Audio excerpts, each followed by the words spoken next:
I have not written a male protagonist. Well, no.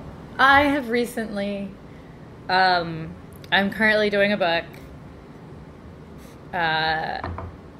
sort of wacky sci-fi book, and it's a trilogy, and in the second novel for the trilogy, I wanted there to be multiple perspectives because it was useful to have. My original protagonist from the first book is in like a very specific space for a very long time, and it takes her away from the other characters. And so I just suddenly realized I could switch voices if I wanted, and all the other characters' voices are men, or guys. So I just recently tried that out, but it's not something I tend to gravitate toward, I guess. And maybe I'm only doing it because of this happens to be sci-fi, so it feels so other. But I think I tend to, for me, writing fiction or writing YA is often a lot about,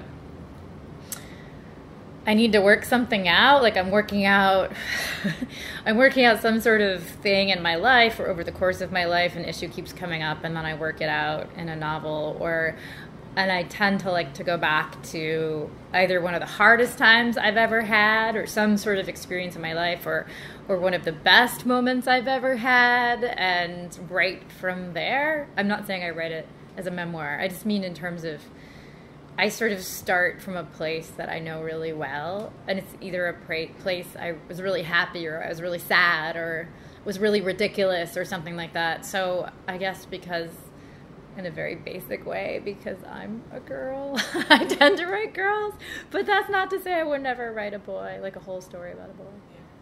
Yeah.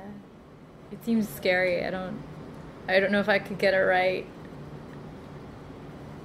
It's interesting. Like the idea of sort of writing as therapy seems. I guess that's what I'm saying. Well, if you said that, it would seem sort of anti-intellectual, or it would seem sort of like maybe writers just don't acknowledge their own traumas as freely as they should. I think there's different styles, though. Like, I mean,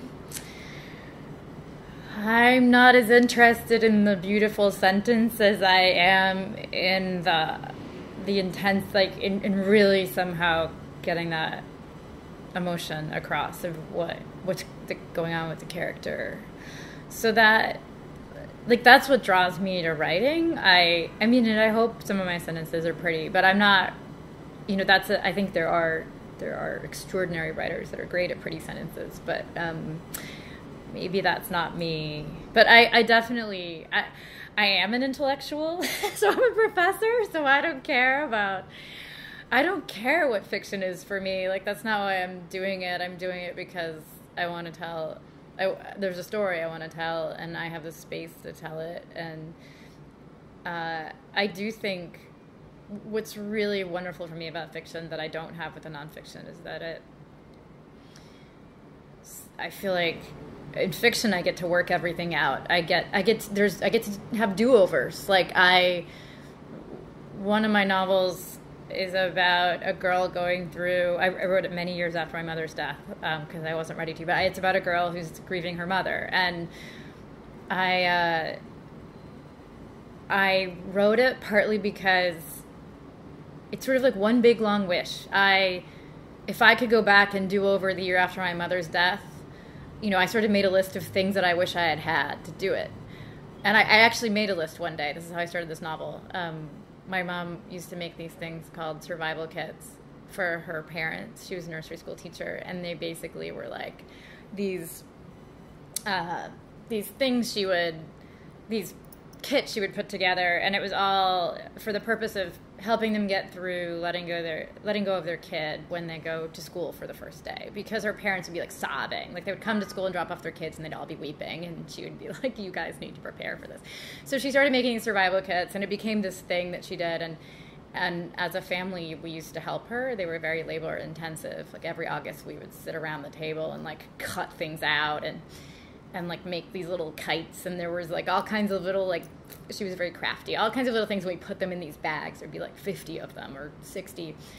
And one summer I was sitting, it was August, and I was sitting in a coffee shop, and I was like, oh, if my mother was still alive, she would probably rope me into going home to help her make her survival kits. And then I sat there thinking, like, oh, I wish someone had given me a survival kit when my mom died.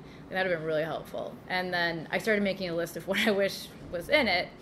And then I was looking at it and thinking, like, oh, I could give that to someone. Like, I could give that to a girl in a story. And so for me, writing, I wrote this book called The Survival Kit. And for me, writing that was like one big do-over.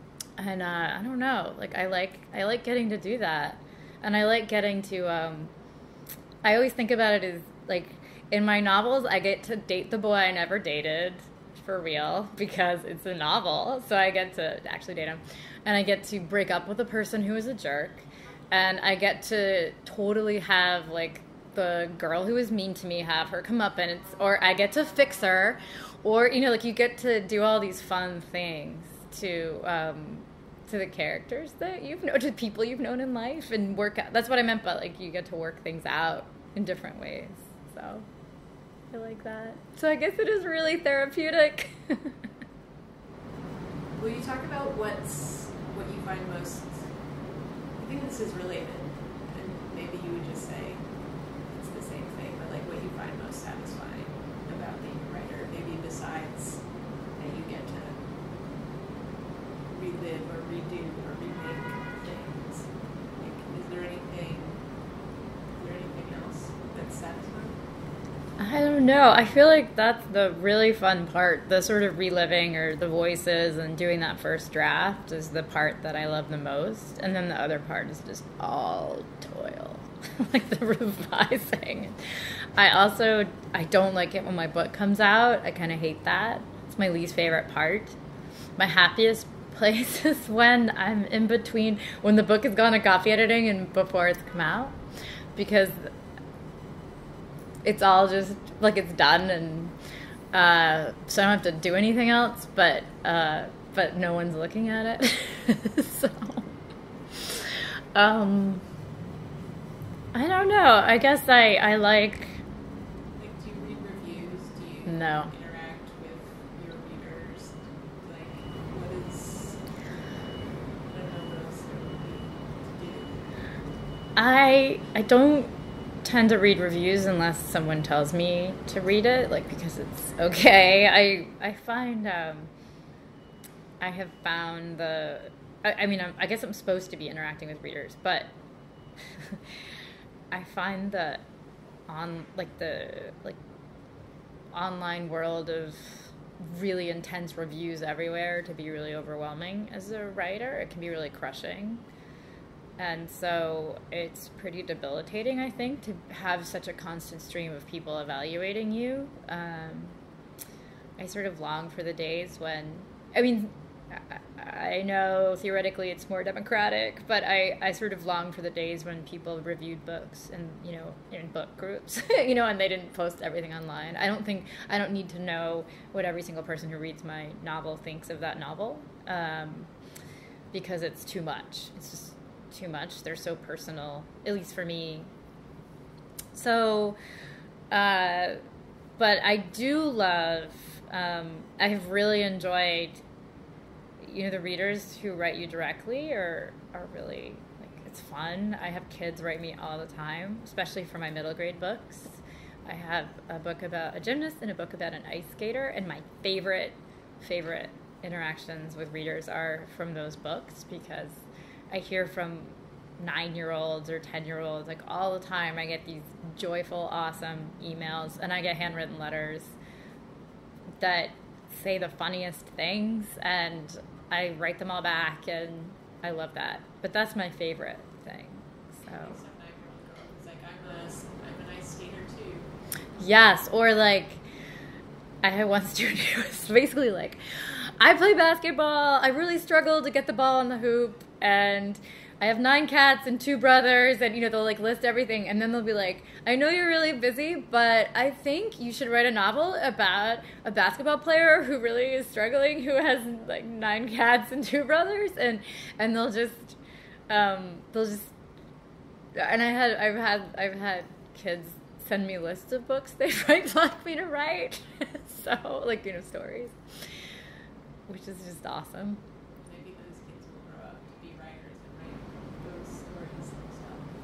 So, yeah, well, it's just so fun to be interacting with kids who are excited, or who'll be like, I read your book 10 times. I'm like, really? So, and then I wonder why, like, what was it about that story that drew you in, or, so that is fun. But I feel like the constancy of access online is really overwhelming. Like, I don't think anybody needs as much feedback as we get online now, so I find that hard. That's one of the hardest parts of being a writer for me today, I think. Do you think it's like ultimately going to be a good thing for books in general, or? I don't know. I don't think we've figured it out yet. Most of the writers I know can't go online to read reviews. Like, it's just too difficult. There's just too much. So most people will tell you, like, don't do that ever. And I don't think we've figured out how to filter what we can handle and what we can't. I mean, I think some people are obviously good at it. You know, some people are really into blogging and Tumblr and all this other stuff and interacting with readers in that way. And I don't have the mind space for it.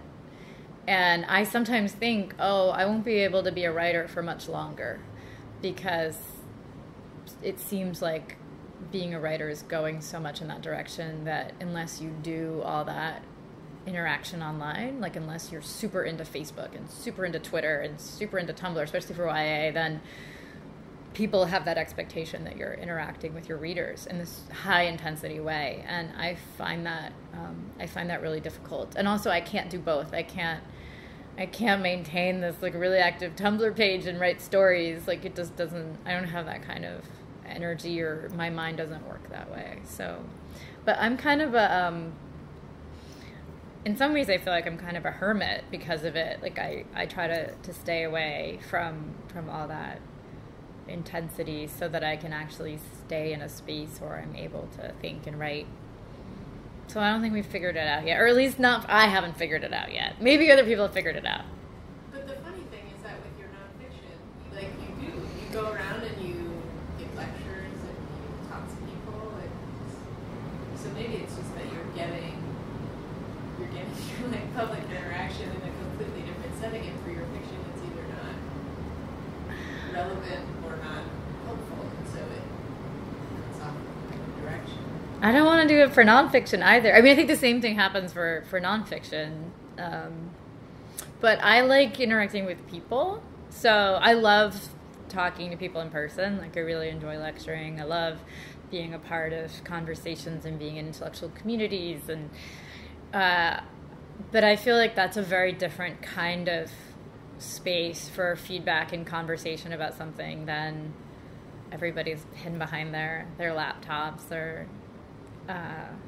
So I love talking about ideas, and like I have my new fiction that's coming out is an idea book. So it's an idea series, I guess. And so I'm actually looking forward to doing the publicity for it. Usually I hate doing publicity because my fiction is actually dovetailing with my nonfiction. And so I can actually use my nonfiction as a shield when talking about my fiction, because I have statistics and stuff that are relevant, and it's way easier for me to talk about that than like to somehow be online and be talking about a book that was inspired by my mother's death and have someone say something horrific about it.